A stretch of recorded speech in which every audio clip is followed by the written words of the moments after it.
will set the image property for the QR code. So in single quotation, we will pass image link. So search for Facebook logo.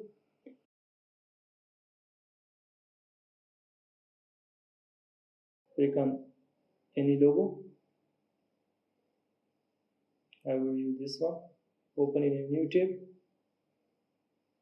and copy this logo link. Paste it in the single quotation.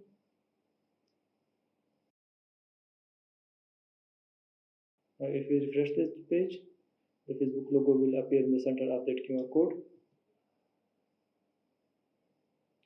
Now from here you can check the property that we can apply to that QR code, and to the type we can pass SVG or canvas. So I will copy this code and paste it above that simple generator code.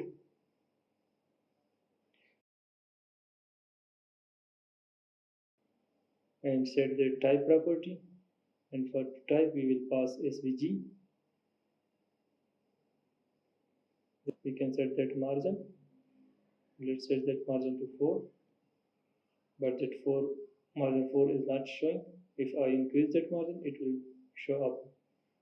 This margin is the margin from the outside of that QR code, so I will set it to 0. Now the image option property is of type object, and to this we will pass margin. Pass that margin as a 4, it will not show any effect, and let's increase it to 14, and the size of the image will decrease. Now I will replace it with 8. Now it's look good. Set that hide background dots, it is true by default, and if I change it to false, and the background behind that Facebook logo will show.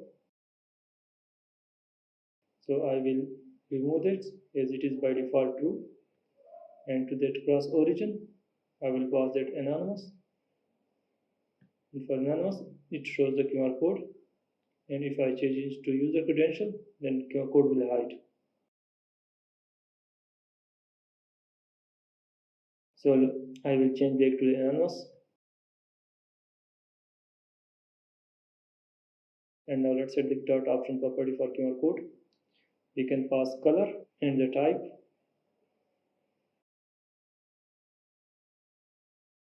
The type will be the edges of that QR code, so we can set that to rounded, and its edges of that QR code will be changed to rounded.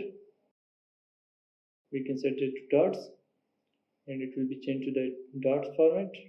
We can change that to extra rounded. Now let's search for some colors, and with the help of color picker I will copy this color code and paste it here, and we can change that color. We can change that dots option type to glossy rounded, glossy, dot, square, and rounded. The next property we will set is that corner square option, and we can set its color. I would like to change it to this color, and anytime we can change this code. So I would like to change it to blue one, and it will change to that blue one if I refresh it. So this is looking good, and we can change the type of corner square option to dot or square, and using different types of dots option and corner square option we can generate different designs of QR codes.